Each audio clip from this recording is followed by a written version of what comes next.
Good evening, this is the Oscar expert here. Today, I'm going to talk about The Beach Bum, written and directed by Harmony Korine and starring Matthew McConaughey. Harmony Korine is a filmmaker that, even if his movie gets panned, it's still going to get some people who think it's great, and I'm probably going to see it anyway. This is a director whose last movie was Spring Breakers, a movie that got polarizing reactions, but I actually kind of love the movie because if you look at it from the lens you're supposed to, which is that it's a satire of the things it's depicting, not an endorsement of them, then you find that the movie is actually pretty interesting. Seeing Matthew McConaughey cast in The Beach Bum, I'm like, oh, I hope that this gives you the joy of watching James Franco's character in Spring Breakers. And it's kind of true, because Matthew McConaughey makes the movie. I might even argue that he's like the only character that feels like an actual real person, despite how zany he is, because you have supporting performances from like Jonah Hill and Snoop Dogg and Isla Fisher that don't feel like they're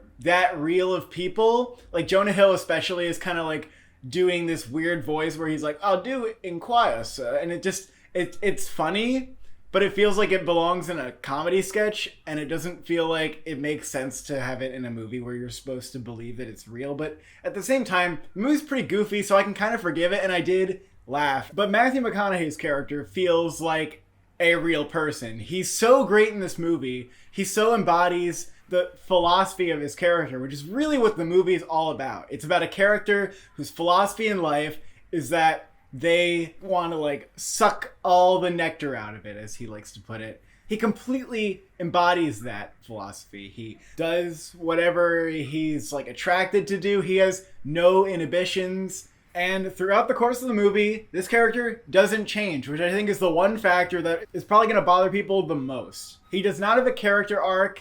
He does not have a moment where he realizes that he can be an asshole.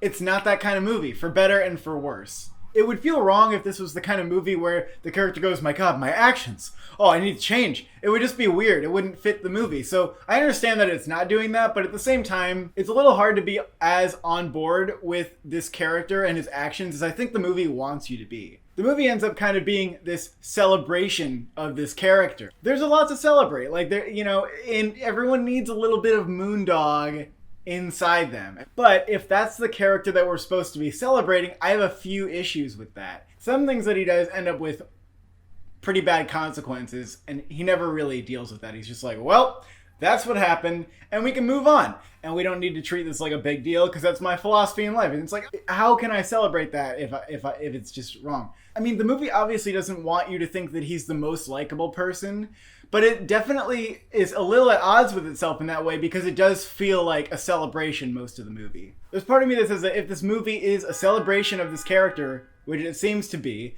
then there's a lot of things that don't really work to make it that. The character has an alcohol problem. He's an alcoholic, but he never has the issues that alcoholics have. It doesn't actually make sense. It's not realistic. Also, the fact that this character is so rich that they're able to get away with whatever they want and always have something to fall back on. This character only really works if he has like this crazy financial safety net. And I mean, there's part of the movie where he loses his money, but he still falls back on it. He does things that are pretty despicable and result in personal tragedies that he just glosses over because he's like, well, that's life. And it's like, it's not life. It was like you kind of did that. That was like kind of your fault. But it also feels weird to be like morally like policing this movie because it doesn't really give a fuck. So this is a movie that doesn't have a plot.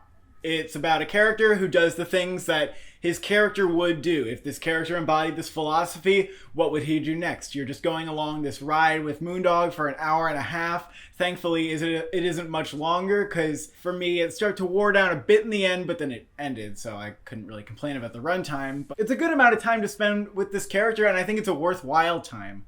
Another thing I really enjoyed about the movie was the style. Similar to Spring Breakers, I mean, the cinematography is beautiful, and it highlights like this summery look so well. It's full of color, and it kind of has like this Terrence Malick vibe where the editing is kind of non-linear. I mean, for me, as a fan of Terrence Malick, I love that style. I love how it's motivated by the feeling of what's going on in the scene rather than the plot of the scene. So I actually like that about the movie a lot. The comedy in the movie, I think it's pretty funny. I mean, I didn't laugh out loud a whole lot, didn't split my sides, but I did enjoy some of the comedy. I thought it was pretty funny overall. I thought that sometimes the tone of the comedy shifts kind of dramatically. There's one scene, I won't say more than that it has a shark in it, and it is like, what movie is this from? Because this is not from this movie. It's just weird. Tonally, there are some scenes that are way off,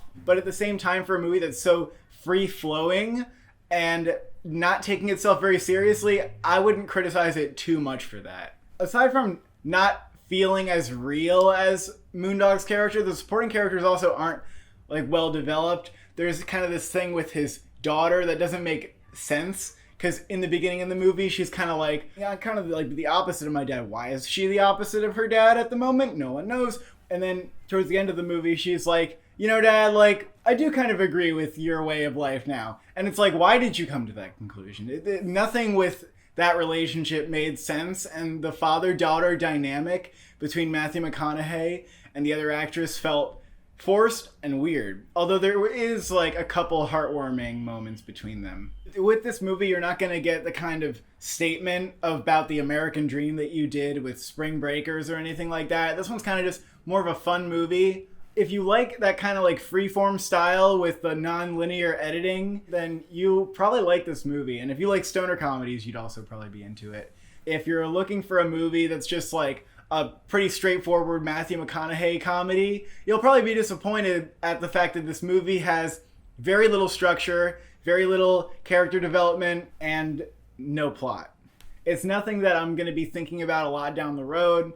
But it's a movie that I enjoyed being part of the journey. I'm glad that I got to spend an hour and a half with Moondog. I still think that it's an interesting movie because you get to watch this person embody this philosophy where I'm going to just like take all the life out of everywhere I can. And it's a fun movie for that reason. And it leaves you coming out being like, you know, maybe there's a little Moondog in me that I am suppressing a little bit. And that way, it was a movie that was worth watching for me. I would give it a 7 out of 10. Thank you for watching. Thank you for subscribing.